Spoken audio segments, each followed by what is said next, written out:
hemos visto en la parte correspondiente a la química de los hidratos de carbono. ¿Cuáles son estos hidratos de carbono? Gran cantidad de almidones. Cuando hablamos de productos de origen vegetal, si consumimos productos de origen animal, tenemos glucógeno, dextrinas, celulosa, sacarosa, lactosa, glucosa y fructosa líquida. Este proceso de digestión se va a producir a nivel del aparato digestivo y tiene como objetivo el degradar los polisacáridos complejos provenientes de la dieta a unidades básicas, es decir, a monosacáridos. Como vamos a ver, además, este objetivo o este proceso metabólico tiene como finalidad al final ya de todo el metabolismo convertir todos los monosacáridos a glucosa. Entonces, si bien nosotros a través de la dieta vamos a consumir glucosa, por ejemplo, o vamos a consumir fructosa o galactosa, finalmente, una vez que estos monosacáridos son absorbidos, llegan al hígado, van a ser convertidos todos en glucosa. Entonces, prácticamente, el metabolismo de los hidratos de carbono se resume al metabolismo de la glucosa. Existe un término que es muy importante, sobre todo si nosotros hablamos de medicina nutricional, que recibe el nombre de índice glucémico. ¿Qué es el índice glucémico?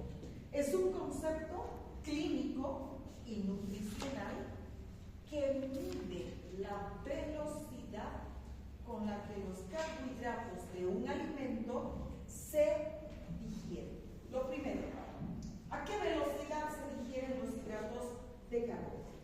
1. 2. ¿Con qué velocidad se absorben? Y lo más importante, ¿con qué velocidad son capaces de elevar los niveles de glicemia? Ese es el índice glucémico.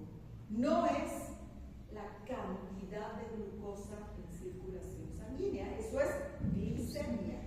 Entonces el índice glucémico mide la velocidad con la que los hidratos de carbono se digieren, se absorben y elevan la glucosa en sangre.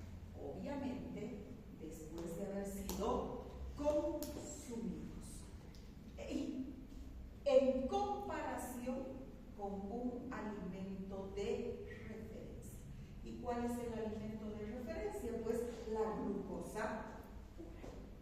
La glucosa. Estoy hablando de glucosa, no estoy hablando de sacarosa, no estoy hablando de maltosa, no estoy hablando de almidón, estoy hablando de glucosa pura.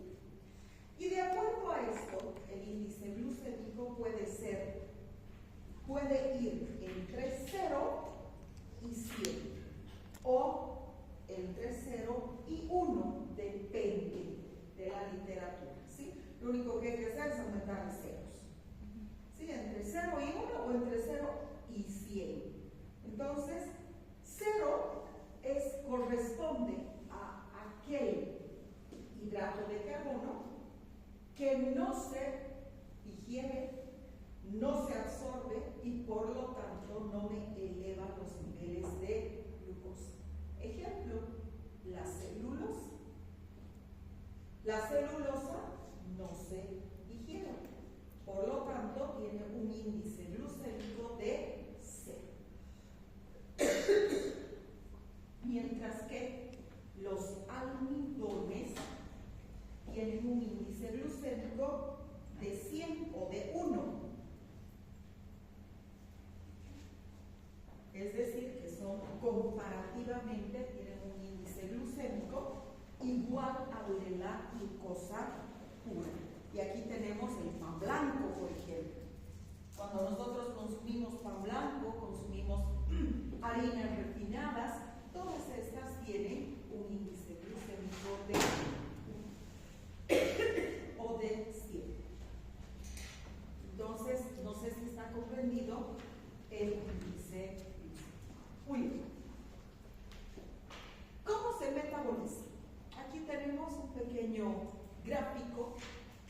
que es lo suficientemente ilustrativo para hablar del metabolismo. El metabolismo de los hidratos de carbono, a diferencia de lo que sucede con el metabolismo de las proteínas, comienza en la boca. ¿Gracias a qué? A una enzima que recibe el nombre de amilasa salival. También se la conoce con el nombre de hialina. Esta amilasa salival lo que hace es un tipo de enzima que se llama alfa-1,4 glucosidasa. Lo que va a hacer es romper los enlaces glicosídicos internos, es decir, que es una endoglicosidasa. Recuerdan a las endopeptidasas y a las exopeptidasas. Rompían enlaces peptídicos internos o de extremos de cadena. En este caso, es una endoglicosidasa, es decir, que va a romper enlaces glicosídicos internos al medio de la cadena. Y si yo tengo una cadena de hidrato de carbono muy grande, lo que va a hacer es partirla en dos, o partirla en tres, o partirla en 5 pedazos, pero también grandes. Entonces es una endoglicosidasa. Está muy poco tiempo el bolo alimenticio en la boca como para que realmente la amilasa salival tenga una importancia relevante para la digestión. ¿Para qué realmente sirve la amilasa salival? Para mantener limpia la boca.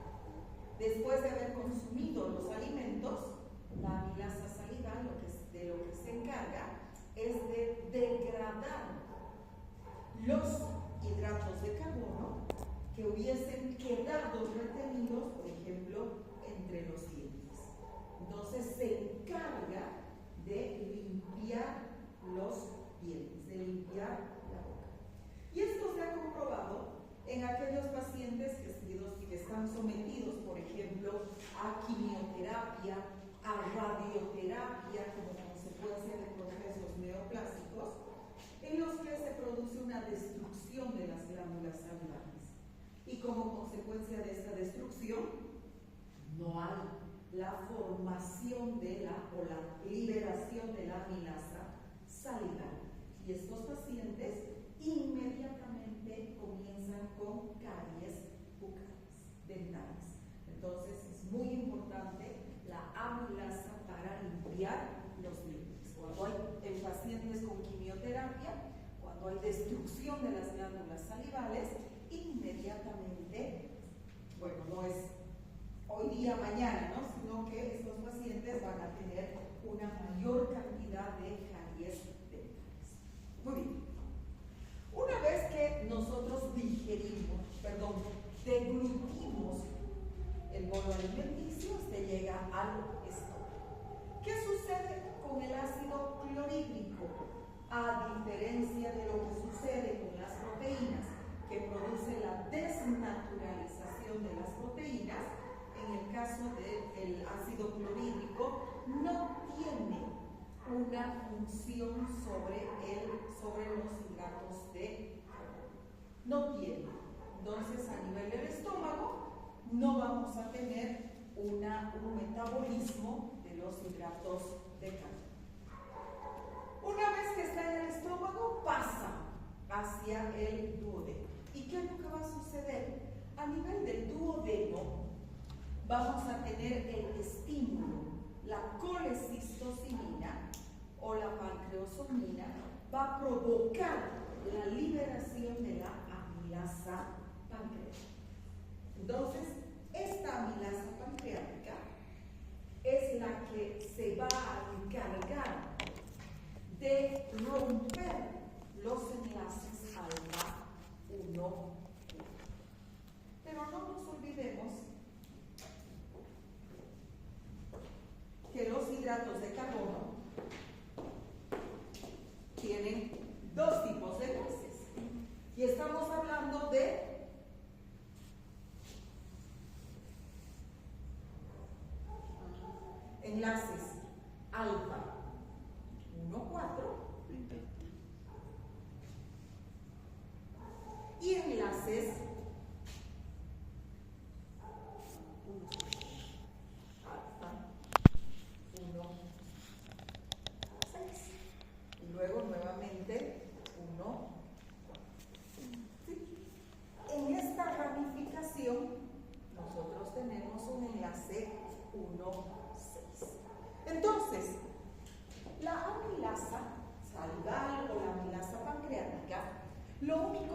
rompen sus enlaces alfa 1, 4.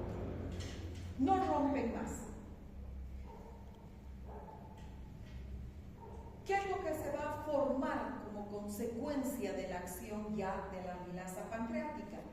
Algunas moléculas de glucosa libres. Se van a liberar disacáridos, trisacáridos y lo que se conoce como dextrinas límite. ¿Qué son las dextrinas límite?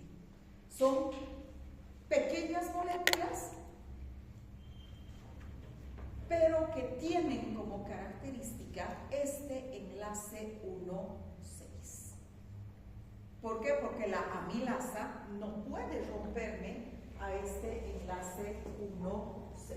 Entonces, lo que podemos tener generalmente son 2, 3, 4 glucosas antes del enlace.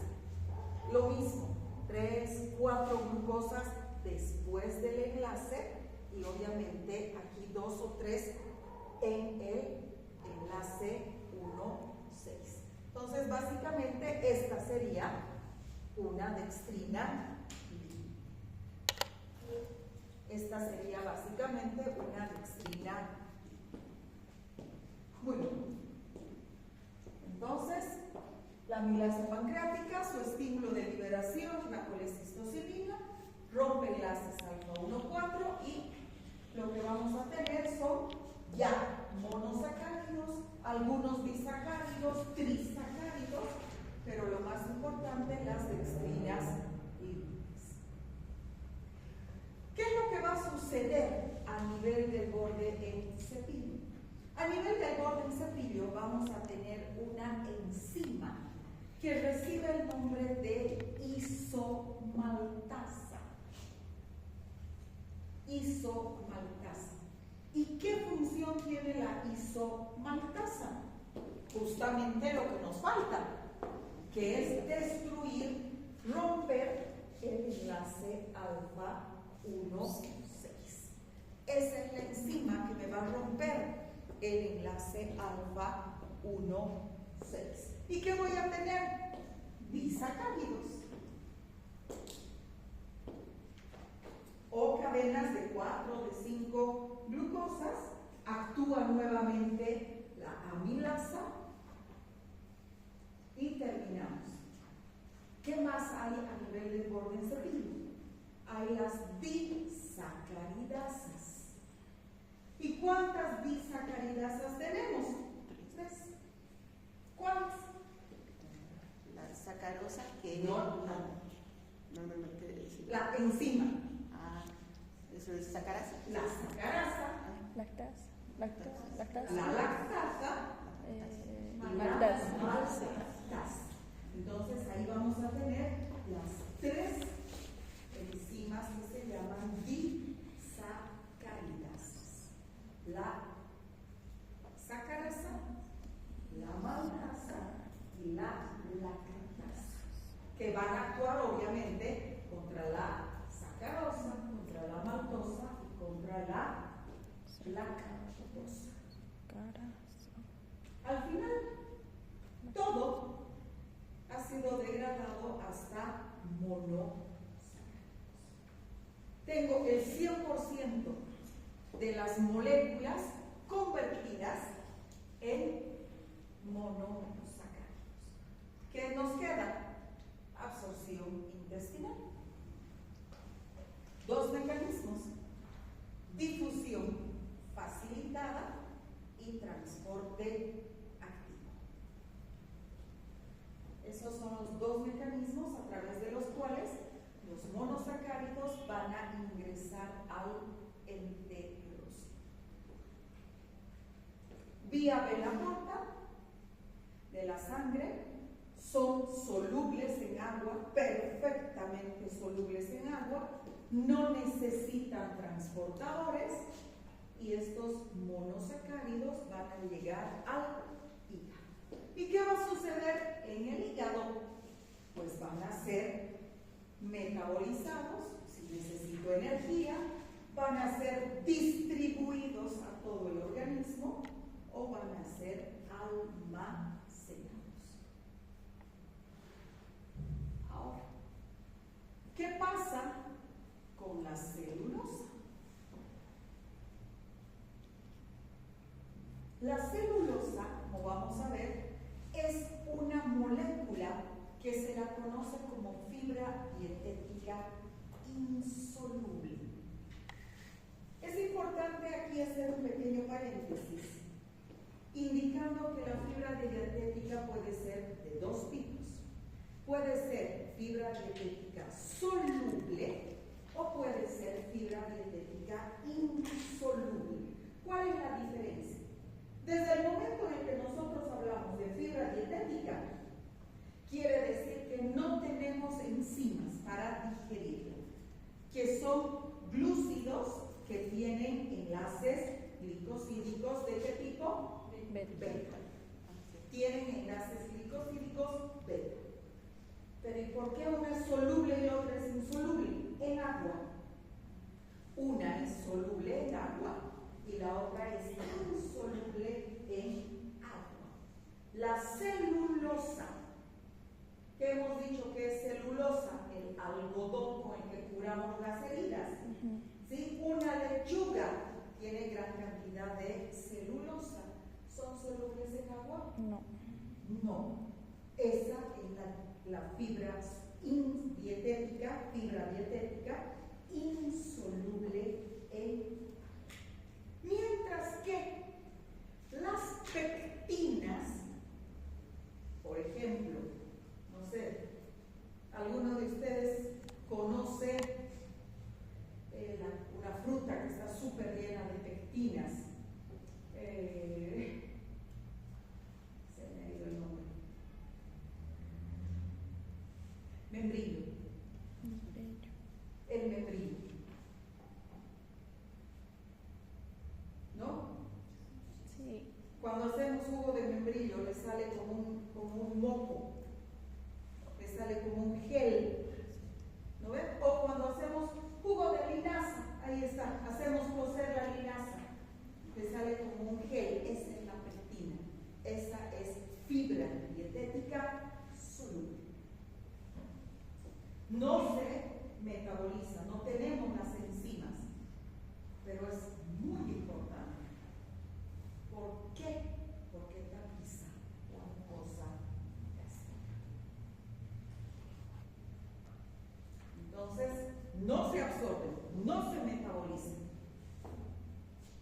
Pero muy importante para el mantenimiento del tránsito intestinal.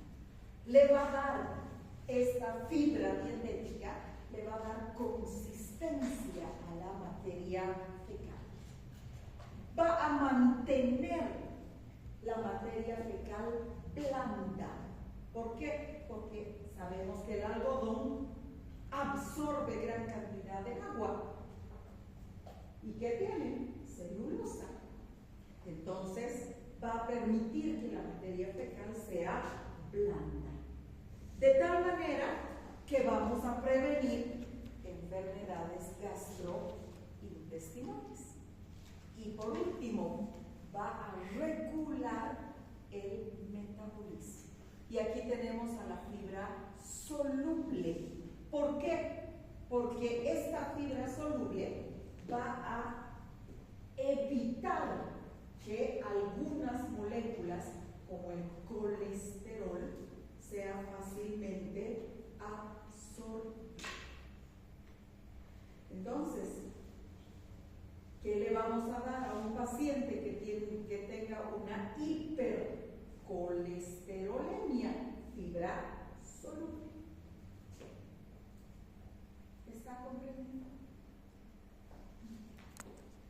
Entonces, esta celulosa va a ser eliminada junto con la materia fecal. ¿Cómo se absorbe? ¿Cuál es el mecanismo de absorción de los monosacáridos? Aquí tenemos la luz intestinal, aquí tenemos el torrente sanguíneo y este es el enterocito.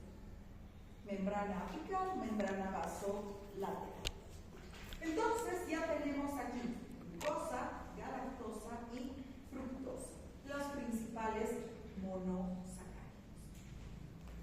La glucosa y la galactosa van a ser absorbidos a través de un cotransportador, a través de un transporte activo dependiente de sodio. Y justamente el transportador se llama sodio-glucosa transportador 1. Es el transportador sodio-glucosa 1. Entonces, la glucosa y la galactosa son absorbidos a través de transporte activo. Mientras que la fructosa va a ser absorbida más lentamente a través de difusión simple. Transportador de fructosa, GLUT5. Entonces, como ya habíamos mencionado, dos tipos de absorción: transporte activo dependiente de sodio y difusión simple. Eso es en condiciones habituales, porque todo lo que voy a mencionarles ahorita es fisiológico. Sí, pero esto es en condiciones habituales. ¿Qué pasa cuando nosotros consumimos un exceso de hidratos de carbono?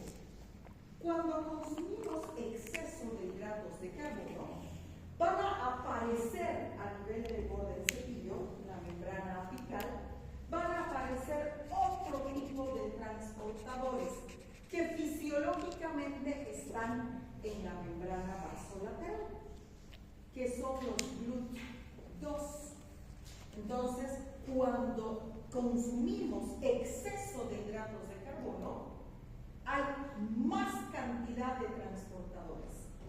Aparte de los transportadores sodio-glucosa 1, de la GLUT5 aparece la GLUT2.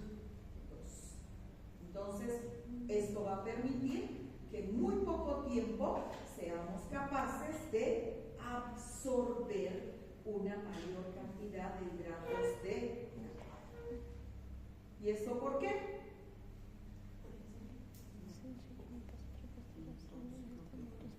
Cuando hablábamos de insulina, les había dicho, repasen, ¿qué les había dicho cuando hablábamos de insulina?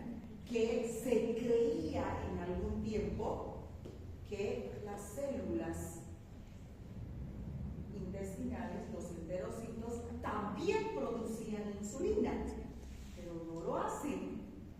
¿Qué me producen? Repasen, porque ya les he dicho. Y esto va a estimular a la liberación de insulina. La liberación de esta molécula me va a estimular la liberación de insulina. Y sabemos que la insulina pues pone de manifiesto a los GLUT2. Entonces, por eso es que los GLUT2 pasan hacia la membrana apical. Muy bien. Una vez que ya tenemos a estos monosacáridos dentro del enterocito, a través de los transportadores GLUT2, directamente estos van a salir hacia el torrente sanguíneo, a través de difusión simple, utilizando los transportadores GLUT2. ¿Qué pasa con el sodio? El sodio que ha entrado junto con la glucosa y con la galactosa también tiene que ir hacia el torrente sanguíneo. Y como sabemos, para que se mantenga la neutralidad de carga eléctrica, por cada sodio ingresa un potasio. Bomba, sodio, potasio. Entonces, así se produce la absorción de los monosacáridos. ¿Qué pasa con estos monosacáridos? Van al tiro. ¿Cuál es la velocidad con la cual se va a absorber la glucosa. Bueno, estamos hablando de glucosa de manera general. Puede haber fructosa y puede haber también galactosa. 1 gramo de glucosa por kilo peso por hora. Entonces, ¿cuánto pesas? 60. En 1 hora se absorben 60 gramos de glucosa. 1 gramo de glucosa por kilo peso por hora. Esa es la cantidad de glucosa que tú fisiológicamente absorbes. Muy bien. Existen enfermedades. Estos hidratos de carbono monosacáridos van a absorbidos, van a ser captados por las semillas hepáticas, utilizados, distribuidos o almacenados. Ya lo habíamos manifestado. Existen, al revés, se me pasó, enfermedades congénitas raras caracterizadas por deficiencia de disacaridases. Las vamos a estudiar posteriormente. La más común es la intolerancia a la lactosa. Esta intolerancia a la lactosa puede ser congénita, es decir, que el bebé nace realmente con deficiencia de lactasa, o puede ser adquirida. Aproximadamente el 65% de la población, y dentro de esa la latinoamericana, tiene intolerancia a la lactosa adquirida y puede ser sintomática o asintomática. Yo puedo consumir un vaso de leche tranquilamente sin ningún problema. Pero cuando tomo todo 1 litro, ahí me hace mal. Entonces puede ser sintomática o asintomática. Yo he nacido con la cantidad suficiente de lactasa, pero a medida que he ido creciendo, he desarrollado una disminución en la capacidad de la lactasa. Sigo produciendo, pero es una lactasa que no sirve, que no funciona de manera adecuada. ¿Sí? Esto se conoce como la hipolactasia del adulto. Hay una actividad residual de la lactasa que solamente tiene una actividad apenas del 5%, lo que permite digerir hasta 250 mililitros de leche. Si yo consumo más, ya comienzo con diarrea, dolor de estómago, retortijones, gases y todo lo correspondiente, que lo vamos a estudiar cuando hablemos justamente de la lactosa. ¿Está comprendido? ¿Cuál es la importancia biomédica del proceso de metabolismo, de digestión de los hidratos de carbono? En primer lugar, mantienen la glicemia estable, y eso sabemos que es fundamental para todos los tejidos, sobre todo los glucodependientes, cerebro y eritrocitos. Depende su funcionamiento de glucosa. Asegurar la biodisponibilidad de monosacáridos no glucosa.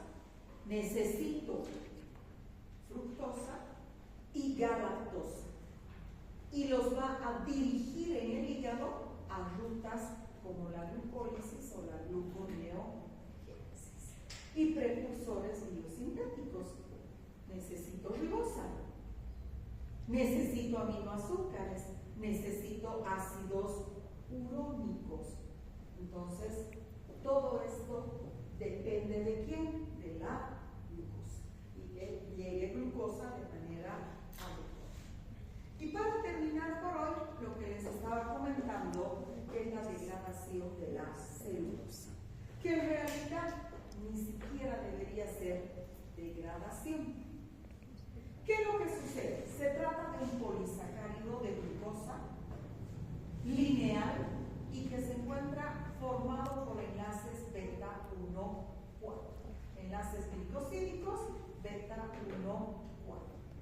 El ser humano no posee células, por lo tanto se elimina prácticamente íntegra junto con la materia fecal.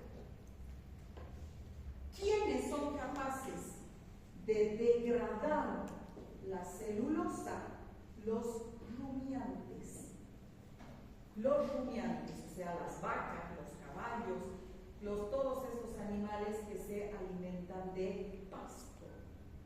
Pero no es que directamente tengan celulosas, sino que las bacterias intestinales de estos rumiantes son las que tienen las celulosas y no me van a provocar una degradación, o sea, no simplemente se rompe el enlace y se libera glucosa, sino que lo que se va a liberar por acción de las células son ácidos grasos de cadena corta.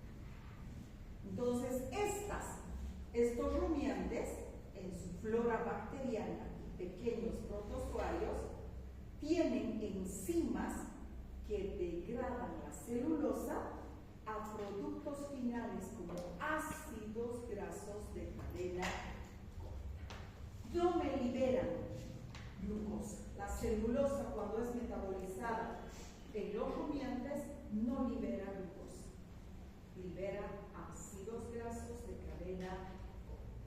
Por eso es que estos animales, mientras más pasto consumen, más engordan. Directamente lo que están absorbiendo son lípidos, ácidos grasos de cadena corta. Entonces, si los seres humanos no tenemos estas celulasas, ¿por qué es importante consumir celulosa? Ya hemos dicho, mejora el tránsito intestinal, aumenta el volumen, estimula el peristaltismo y previene el estreñimiento. Previene el estreñimiento.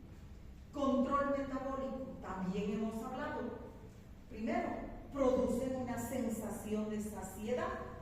¿Por qué? Porque absorben grandes cantidades de agua. Y si se hincha, porque me absorbe agua, tengo la sensación de plenitud. Estoy llena, quiero comer más. ¿Sí? Lo que modula la absorción de glucosa. Consumo menos. Salud cardiovascular, que les había mencionado, reduce la absorción del colesterol, lo que disminuye el riesgo de enfermedades coronarias y previene patologías gastrointestinales, ya que la materia fecal pasa sin mayor problema a nivel del intestino, que evita la formación de divertículos, hemorroides y cáncer colorectal. Entonces es muy importante el consumo de celulosa como fibra dietética insoluble y fibra dietética soluble. ¿Está comprendido? Muy bien. ¿Y síntomas vamos a ver? Resumen de todo lo que vamos a ver en el metabolismo de los hidratos de carbono. ¿Cuál es el punto central? Fíjense,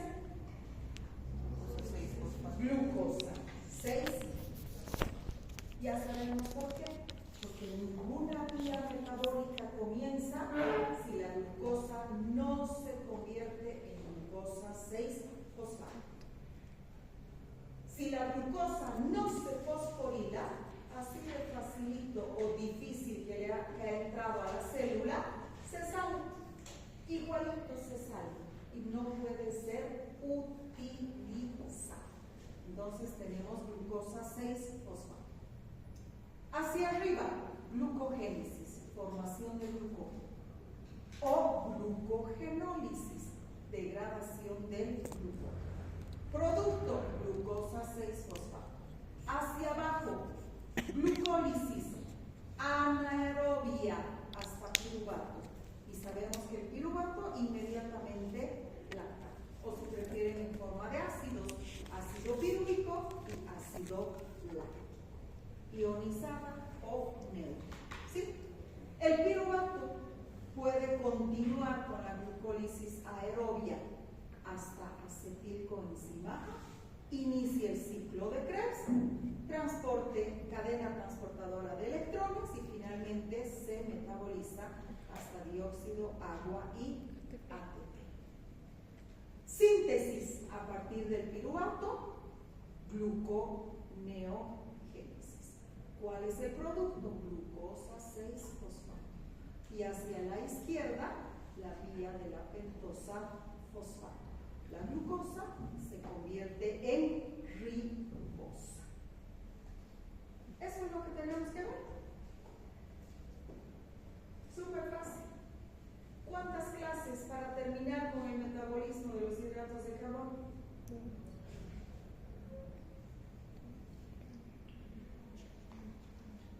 6. En una vamos a ver la glucogénesis, en otra vamos a ver la glucogenólisis, la glucólisis aerobia, la glucólisis anaerobia, la gluconeogénesis y la vía de la pentosa. En 6 clases, menos de un mes. En 15 días vamos a terminar de ver las vías metabólicas de la glucosa. ¿Y qué nos quedaría? Las alteraciones.